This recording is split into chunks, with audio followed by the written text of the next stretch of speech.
Sekretari Amerikan i Mbrojtjes Pete Hegseth ka postuar pamje në rrjetet sociale ku duket se shihet një kull kontrolli detar duke rënë pas një sulmi.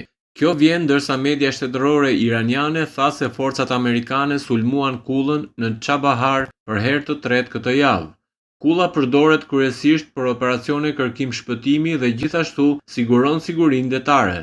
Ditët e fundit, SBA-ja dhe Irani kanë intensifikuar armiqësitë në përpjekje për të marrë kontrollin mbi ngushticën e Hormuzit, rrugë kyç për dërgesat globale të naftës dhe gazit.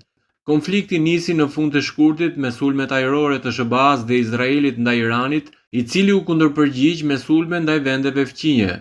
Përshkallëzimi i fundit erdhi pas sulmeve të Iranit ndaj anijeve që kalonin nëpër Hormuz. Udhëheqësi amerikan Donald Trump deklaroi më pas se memorandumi mirëkuptimit i arritur muajin e kaluar kishte marrë fund. Memorandumi parashite një periudhë 60 ditore që palët të arrinin një marrëveshje paqeje. Administrata Trump ka thënë se vazhdon të preferojë diplomacinë për zgjidhjen e konfliktit.